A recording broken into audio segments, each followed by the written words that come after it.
I'm going to tell you an honest truth that was likely underplayed during your pre-surgical visit. You will be in a lot of pain after surgery, considerably swollen too. And if you have seen a video of the surgery being performed, you would understand why. And if you haven't, well, I would suggest avoiding doing so until after. Now, why am I telling you this? Well, it's not to make you second guess your decision. Total knee replacements can provide significant relief and have great success rates, but it can also be a very tough recovery. And from my experience, many patients are unprepared to manage the pain that follows. But why is this? Well, I believe this is due to the fact that most of the pre-surgical attention goes towards discussing the procedure itself and how it will help in the long run, and not so much on the recovery process to follow. While these aspects are important to understand, not reviewing the post-operative rehab process in detail ignores the 6+ months of soreness that you are likely to have. While no one likes to talk about pain, I think avoiding doing so actually sets people up to struggle, as they are met with pains that they are not prepared to manage. So as your go-to rehab guide, I am here to help manage both your expectations and your pain. In this video, I have compiled 5 ways to reduce pain and to help you through the recovery process. And if you have any other tips or tricks to manage pain, feel free to leave a comment below. Over the next couple of weeks, you will be becoming best friends with that ice pack of yours. You may as well give it a name, because the both of you will be spending a lot of time together. It will be basically a Tom Hanks from Castaway situation. Well done! Well done! I recommend to stick into a strict schedule of icing 3 to 5 times a day for 10 to 20 minutes at a time for at least the first month or two. It would be a great idea to ice right after exercise to manage the soreness that you'll have from movement. Any old ice pack will do, but I recommend one that wraps around the entire knee to provide a greater degree of cooling.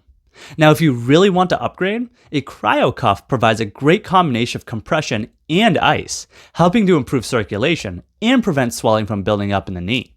After all, less swelling means less pain and better movement. To get some added compression when not turning your leg into a popsicle, compression sleeves are a great tool. Compression sleeves assist your body in pumping out all of that swelling that builds up in the knee and can be worn throughout the day. I prefer full-length sleeves, especially right after surgery, as swelling will collect in the lower leg. You can eventually transition to a shorter length one that covers only the knee when swelling lessens. You want the compression to be snug, but not too tight where it turns into a tourniquet. If your feet are turning blue, it's probably too tight.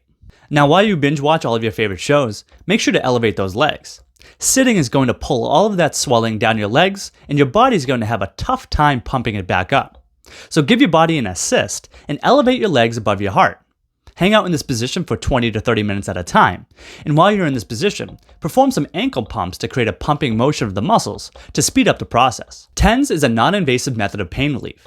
It's a small battery-powered portable device that uses electrodes positioned around the painful area.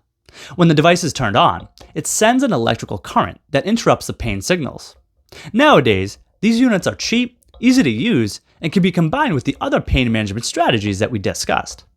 It is also portable, so you can wear it when you're moving around. I have provided links in the description that will bring you to the rehab products that I have mentioned so far in this video. Feel free to check them out. Now, it may be counterintuitive, but a little pain now is better than a lot of pain later. Moving your knee early and often is critical in the early phases of recovery. The faster you regain motion, the less painful it will be. Movement also helps reduce swelling and reduces the chance of developing stiffness. And you don't want to be dealing with knee stiffness. Now, these strategies are not to replace the pain medications prescribed by your surgeon.